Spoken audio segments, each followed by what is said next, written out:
Hi guys, Nilesh Maruthi, Chapter 3, Part 2. Let's go. So இந்த பெர்லினில் இந்த பொலிட்டிக்கல் அட்மாஸ்ஃபியர் வந்து மாதிரி சோவியட் ஸ்டைல் கவர்மெண்ட் வேணும்னு கெஞ்சினாங்க. ஸோ இது எதிர்த்தவங்கலாம் டெமோக்ராட், சோஷியலிஸ்ட் அண்ட் கேத்தலிக்ஸ். எனக்கு சோஷியலிஸ்ட் ஏன் இதை எதிர்த்தாங்கன்னு தெரியல. ஏன்னா சோஷியலிஸ்ட் தானே இவங்க மாதிரி. ஆனால் டெமோக்ராட்டிக் ரூலை ஹெல்ப் பண்ணுறதுக்காக வெய்மாரில் சேர்ந்தாங்க. ஸோ இந்த வார் வெட்டரன்ஸ் ஆர்கனைசேஷன் ஃப்ரீ கோர்ப்ஸ்னு ஒருத்தவங்களை சேர்ந்து ஒரு அப்ரைசிங் மாதிரி ஒன்று நடந்தது. அந்த அப்ரைசிங்கை எதிர்த்தாங்க. சோஷியலிஸ்ட் டெமோக்ராட்டிக்ஸ் கேத்தலிக்ஸ் வந்து சோவியட் ஸ்டைல் கவர்மெண்ட் வேணான்னு சொல்லி எதிர்த்தாங்க. ஓகே. ஸோ இந்த ஸ்பார்டாசிஸ்ட்ஸ் வந்து கடுப்பாகி அதுக்கப்புறம் கம்யூனிஸ்ட் பார்ட்டி ஆஃப் ஜெர்மனியை ஸ்டார்ட் பண்ணாங்க. அதுக்கப்புறம் கம்யூனிஸ்ட்டும் சோஷியலிஸ்ட்டும் இப்போ வரைக்கும் இர்ரெகான்சிலபிளாக இருக்காங்க. இர்ரெகான்சிலபிள்னால் என்னன்னா அந்த ரெண்டு பேருக்கும் மாதிரி சம்மந்தத்துக்கு வாய்ப்பே இல்லைன்னு. ஸோ இவங்க ஹிட்லரை எதிர்த்து மாதிரி போராட முடியாததுனால ரெண்டு பேரும் மாதிரி எல்லோரும் வந்து ரேடிக்கல் சொல்யூஷன்ஸ் வேணும்னு கேட்டாங்க. ஸோ இது வந்து 1923 ஒரு எக்கனாமிக்கல் க்ரைசிஸ் நடந்தது. ஸோ ஜெர்மனி வந்து வேர்ல்டு வார் 1 லோனில் தான் சண்டை போட்டுச்சு. ஸோ வார் ரெப்பரேஷன்ஸை கோல்டில் கட்டுற மாதிரி ஆகிட்டு. ஸோ கோல்டெலாம் இந்த கம்மியான டைமில் கோல்டு ரிசர்வ்ஸை தீர்த்துட்டு கம்ப்ளீட்டாக. ஸோ 1923 ஜெர்மனி கிட்ட காசு இல்லைன்னு கட்ட முடியாதுன்னு சொன்னதுனால ஃப்ரெண்ட்ஸ் வந்து ரூல்னு ஒரு ஏரியாவை டேக் ஓவர் பண்ணிட்டாங்க. ஜெர்மனி அதுக்காக என்ன பண்ணாங்க, பேசிவ் ரெசிஸ்டன்ஸ் பண்ணாங்க, அதாவது பீஸ்ஃபுல் ஆப்போசிஷன். அது வந்து என்ன பண்ணாங்கன்னா பேப்பர் கரன்சியை பிரிண்ட் அடித்தாங்க. அதாவது காசு ஓவராக பிரிண்ட் பண்ணிட்டே இருந்தீங்கன்னா எக்கானமி கொலாப்ஸ் ஆகிடும். அதுதான் வந்து இன்ஃப்ளேஷன், காசு அதிகமாக பிரிண்டர் எடுக்கிறது தான். ஸோ அந்த டைமில் $1 வந்து $1 வந்து 24,000 மார்க்ஸ்க்கு இருந்தது. ஜூலையில் 353,000 மார்க்ஸ் ஆச்சு. ஆகஸ்ட்டில் 4,621,000 மார்க்ஸ் ஆச்சு. அண்ட் டிசம்பர் படி 98,860,000 மார்க்ஸ் ஆயிடுச்சு. ஸோ டிசம்பர் அந்த டைம் வர வரைக்கும் ட்ரில்லியன்ஸ்க்கு போயிட்டு 1 trillion மார்க்ஸ் per டாலருங்கிற மாதிரி. ஸோ வேல்யூட மார்க் வந்து கொலாப்ஸ் ஆனதுனால ப்ரைஸோட குட்ஸ் ஏறிட்டு. இது வந்து அதுக்கப்புறம் ஜெர்மனி வந்து என்ன பண்ணாங்கன்னா, ஜெர்மன் பீப்புளெலாம் என்ன பண்ணாங்கன்னா கரன்சி, அதாவது காசை பக்கெட்டாக எடுத்துகிட்டு போய் ஒரே ஒரு டப்பா பிரெட் வாங்க போனாங்க. ஸோ இது வேர்ல்டு வைட் சிம்பத்தி ப்ரொமோட் பண்ணுச்சு. இதுதான் ஹைப்பர் இன்ஃப்ளேஷன். இப்போ ஹைப்பர் இன்ஃப்ளேஷனுக்கு ஒரு எடுத்துக்காட்டு வச்சுருக்கேன். இப்போது நம்ம முன்னாடி இருந்த காலத்துலலாம், அதாவது 2020 வரைக்குமே ஃப்ரூட்டி பாட்டிலாம் பார்த்தீங்கன்னா ₹10 விற்கும், ஞாபகம் இருக்கா? ஸோ 2021லேருந்து 2023லாம் 15 ரூபீஸ்னு வேலை மாறிச்சு. அதுக்கப்புறம் இந்த வருஷம்லாம் 2024லலாம் எப்படி இருக்குன்னா 20 ரூபீஸில் விற்கிது அந்த அதே tetra pack juice bottle. So இதே மாதிரி ஒரு பிரச்சனை ஆகிட்டு. ஸோ இதுக்கப்புறம் என்ன பண்ணாங்கன்னா, அமெரிக்கன்ஸ் வந்து டாஸ் பிளான்னு ஒன்றுத்தை இன்வோக் பண்ணி ஜெர்மனியை காப்பாற்றினாங்க கொஞ்சமாக. 1924லேருந்து 1928 வரைக்கும் கொஞ்சம் ஸ்டெபிலிட்டி வந்தது. ஆனால் வந்து பில்ட் ஆன் சாண்ட், அதாவது ஸ்டேபிளாக இல்லை. ஜெர்மன் இன்வெஸ்ட்மெண்ட்ஸும் இண்டஸ்ட்ரியல் ரிகவரியும் வந்து யூஎஸோட லோன்ஸில் தான் இருந்தது ஃபுல்லாக. இதை வந்து வால் ஸ்ட்ரீட் எக்ஸ்சேஞ்ச் வந்து கிராஷ் ஆச்சு 1929ல். ஸோ இப்போ இந்த உலகத்திலே ஏதாவது ஒரு மாற்றம் கொண்டு வரணும்னா ஒன்று இதை கவுத்துடணும், இல்லாட்டி பாம்பே ஸ்டாக் எக்ஸ்சேஞ்சை கவுத்துடணும். ஸோ வால் ஸ்ட்ரீட் எக்ஸ்சேஞ்ச் கவுந்துட்டு. ஸோ கவுந்ததுனால பீப்புள் வந்து எல்லாத்தையும் செல் பண்ண ட்ரை பண்ணாங்க. அதனால் கிரேட் எக்கனாமிக் டிப்ரெஷன் ஸ்டார்ட் ஆகிட்டு அடுத்த 3 இயர்ஸ்க்கு. ஸோ யூஎஸோட இன்கமே அடிப்பட்டதுனால ஜெர்மனி வந்து ஃபுல்லாக யூஎஸ்ட்டை பிச்சை எடுத்ததுனால ஜெர்மன் எக்கானமியும் போயிட்டு 1932லாம் வரும்போது இண்டஸ்ட்ரியல் ப்ரொடக்ஷன் வந்து 40% ஆஃப் த 1929 லெவலில் இருந்தது. ஒர்க்கர்ஸ்க்கு இதை வேலை போச்சு, இல்லாட்டி காசு கம்மியாக கொடுத்தாங்க. நம்பர் ஆஃப் அன்எம்ப்ளாய்டு வந்து 6 மில்லியன் கிட்ட வந்தது. ஸோ அதுக்கப்புறம் வந்து ஜெர்மனியோட தெருவில் பார்த்தீங்கன்னா யாராவது இருப்பாங்க, அவங்க கழுத்தில் கார்டு தொங்க, இது மாதிரி எந்த வேலையாக இருந்தாலும் செய்கிறதுக்கு ஓகேன்னு. அன்எம்ப்ளாய்டு யூத் வந்து என்ன பண்ணாங்கன்னா கார்ட்ஸ் விளையாடி, அதாவது ரம்மி மாதிரிலாம் விளையாடி சும்மா உட்காந்தாங்க, இல்லை லோக்கல் எம்ப்ளாய்மெண்ட் எக்ஸ்சேஞ்சில் நின்று வேலைக்கு கேட்டாங்க. ஸோ ஜாப் டிஸ்பியர் ஆன உடனே யூத் வந்து கிரிமினல் ஆக்டிவிட்டீஸ் வந்து கம்ப்ளீட்டு பிரச்சனையாக மாறிட்டாங்க. ஸோ இந்த எக்கனாமிக் க்ரைசிஸ்னால டீப் ஆங்ஸைட்டிஸ் கிரியேட் ஆகிட்டு, அந்த பயம் நிறைய வந்துட்டு. ஸோ மிடில் கிளாஸஸ், அதாவது அந்த சேலரிட் பீப்புளுக்கு ஒரு பயம், அவங்க சேவிங்ஸ்லாம் வந்து டக்குன்னு குறைஞ்சிட்டு கரன்சியோட வேல்யூ போன உடனே ஸ்மால் பிஸ்னஸ்மேன், செல்ஃப் எம்ப்ளாய்டு, அதாவது தனக்குன்னு பிஸ்னஸ் பண்ணிக்கிறது. அதுக்கப்புறம் அந்த ரீட்டைலர்ஸ், அதாவது அந்த தனக்கு தானே கடை வச்சுக்கிறது. அதுக்கப்புறம் பிஸ்னஸஸ்லாம் காசு எல்லாம் போயிடுச்சு கம்ப்ளீட்டாக. இந்த செக்ஷன்ஸ் ஆஃப் சொசைட்டியில் ப்ரோலெட்டாரியனைசேஷனுக்கு பயம். ஸோ ப்ரோலெட்டாரியனைசேஷன்னா என்னன்னா, to become impoverished to the level of the working classes. அதாவது ஃபேக்ட்ரியில் வேலை பார்க்குறவங்க, டெய்லி வேஜ் ஒர்க்கர்ஸோட அளவுக்கு புவர் ஆகிறது தான். ஸோ இந்த பயம் வந்து வந்துட்டு அவங்க எல்லாருக்கும். ஸோ ஆர்கனைஸ்ட் ஒர்க்கர்ஸ், அதாவது பெரிய பெரிய பிஸ்னஸ் தான் அவங்க தலையை தண்ணியை விட மேலே எழுந்து முடியுது. அதாவது அவங்களால தான் சாப்பிட முடிஞ்சது 3 வேளை. ஆனால் அன்எம்ப்ளாய்மெண்ட்னால அவங்களோட பார்கெனிங் பவர் போயிட்டு. ஸோ பிக் பிஸ்னஸஸ்க்கெலாம் ஒரு க்ரைசிஸ் இருந்தது. ஸோ இந்த பீசன்ட்ரியால் வந்து மாதிரி அக்ரிகல்ச்சரல் ப்ரைஸஸ்னால தவிச்சாங்க. அதுக்கப்புறம் விமனால் அவங்க குழந்தைங்களோட வயிற்றில் சாப்பாடு போட முடியாதனால ஒரு டெஸ்பேரில் இருந்தாங்க. ஸோ பொலிட்டிக்கலாகவும் இந்த வெய்மார் கான்ஸ்டிடியூஷன் வந்து ரொம்ப பெரிய பிரச்சனை இருந்தது. நிறைய இன்ஹெரண்ட் டிஃபெக்ட்ஸ் இருந்தது. அதனால் அது டிக்டேட்டர்ஷிப்பாக மாறுறதுக்கு நிறைய சான்சஸ் இருந்தது. அதில் ப்ரொபோர்ஷனல் ரெப்ரசன்டேஷன் ஒன்று, அதை வச்சு ஒத்த பார்ட்டியால் ரூல் பண்ணுறதெல்லாம் சாத்தியமே இல்லைங்கிற மாதிரி மாற்றி விட்டுட்டு. ஸோ அதனால் கோலிஷன் பண்ணாங்க. ஸோ அதுக்கப்புறம் ஆர்டிகல் 48 ஒன்று இருந்தது, which gave the president the powers to impose emergency, suspend civil rights and rule by decree.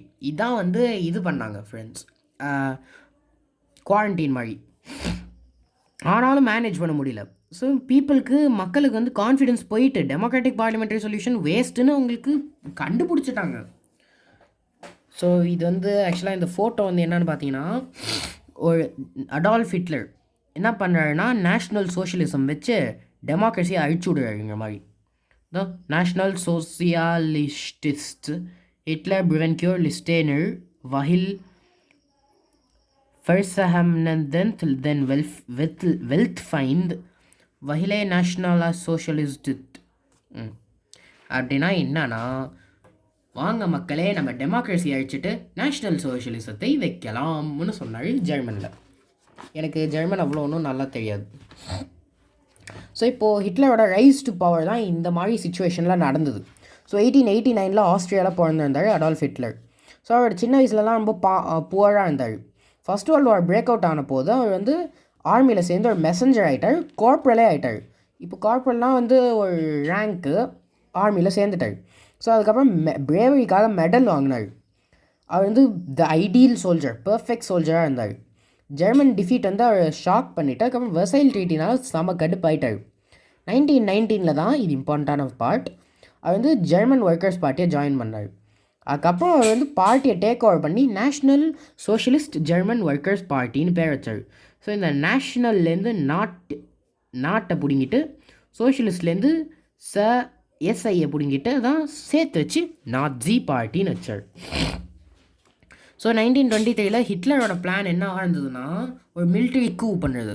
அதாவது ஆர்மியை கூப்பிட்டு வச்சு பவேரியாவை பிடிச்சி பெர்லினுக்கு வந்து பவர் கேப்சர் பண்ணது. இந்த அட்டெம்ப்டில் ஃபெயில் ஆகி அரெஸ்ட் ஆகி ட்ரீசனுக்காக மாதிரி ஜெயிலில் போட்டு அதுக்கப்புறம் ரிலீஸ் ஆகிட்டார்.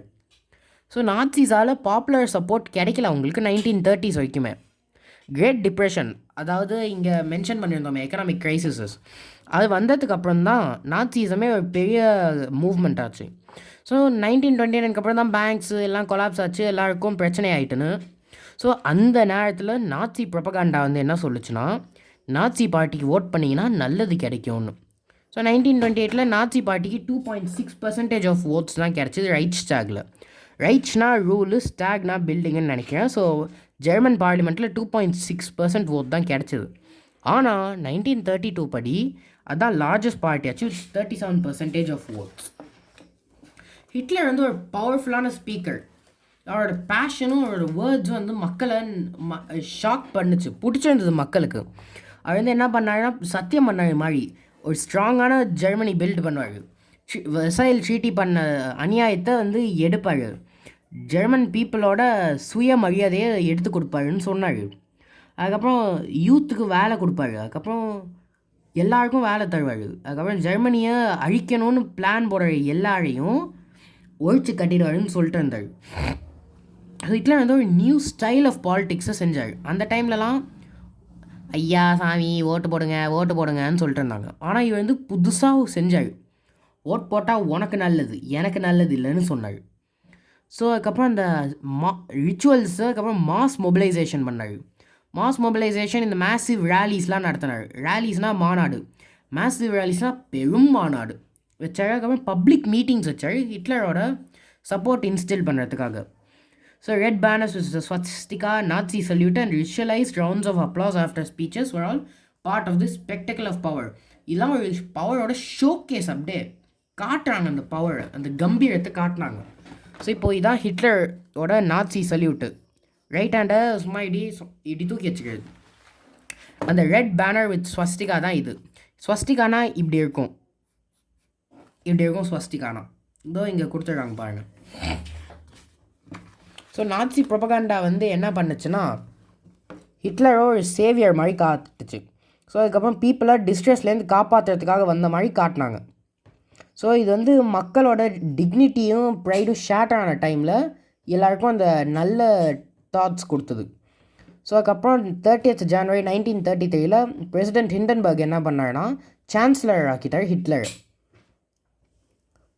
ஸோ சான்சலர்ஷிப்னா என்னன்னா பேசிக்காக எம்பி கூட்டத்திலேயே பெரும் மரியாதை இருக்கிறவனா மாற்றி விட்டாங்க. ஸோ இந்த டைமில் நாட்சிஸ்க்கு கன்சர்வேட்டிவ்ஸையும் ரேலி பண்ணிட்டாங்க, அவங்க சைடை ஒத்துக்கிற மாதிரி.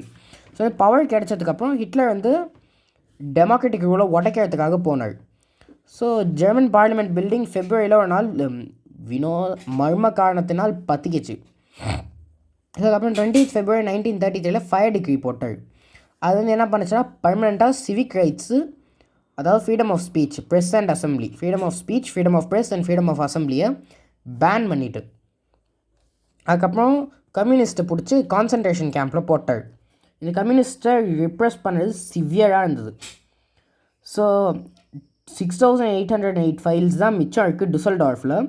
ஆனால் அதில் எல்லாத்துலேயும் 1440 வந்து கம்யூனிஸ்ட் மட்டுமே. ஆனால் நாட்சிஸ் வந்து கம்யூனிஸ்ட்டை மட்டும் டார்கெட் பண்ணால் அவங்க 52 டைப்ஸ் ஆஃப் விக்டிம்ஸை டார்கெட் பண்ணாங்க. ஸோ March 3, 1933 இது ஹைலி இம்பார்ட்டண்ட், ஒன் வேர்டில் கேட்பாங்க. த ஃபேமஸ் எனேபிளிங் ஆக்ட் வந்து பாஸ் பண்ணாங்க. அந்த ஆக்ட் படி என்னன்னா ஹிட்லர் வந்து டிக்டேட்டர் ஆக்கிறதுக்கு ஒத்துக்கிட்டாங்க. பார்லிமெண்ட்டை ஒதுக்கிட்டு டிக்ரியால் ரூல் பண்ணுறதுக்கு ஓகேன்ட்டாங்க. எல்லா பார்ட்டிஸும் ட்ரேட் யூனியன்ஸையும் பேன் பண்ணிட்டாங்க, நாட்சி பார்ட்டியை தவிர்த்து. ஸோ ஸ்டேட்டுக்கு கம்ப்ளீட் கண்ட்ரோல்ன்ட்டு economy, media, army and judiciary பற்றி. அதுக்கப்புறம் வந்து ஜெர்மனி வந்து என்ன பண்ணுச்சுன்னா எக்ஸ்ட்ரா சோல்ஜர்ஸ் வேணும் மாதிரி வார் நடத்துறதுக்கு எக்ஸ்ட்ரா சோல்ஜர்ஸ் வேணும்னு பேரில் என்ன பண்ணாருன்னா செக்யூரிட்டி படைன்னு வச்சுட்டார்.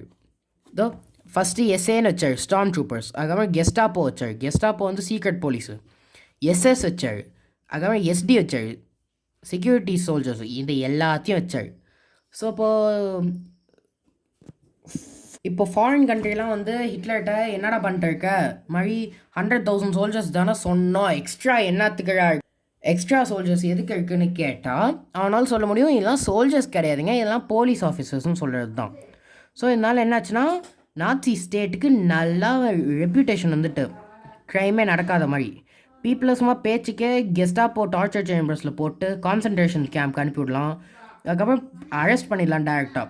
ஸோ இதனால் போலீஸ் ஃபோர்ஸஸ்க்கு அந்த ரூல் வித் இம்ப்யூனிட்டி கிடச்சிட்டு, அதாவது அட்மோஸ்ட் அண்ட் கம்ப்ளீட் பவரோட அவங்க ரூல் பண்ணலான்னு. இப்போது ஜெர்மன் ஆர்மி தான் வெர்மாக்ட்னு சொல்லுவாங்க.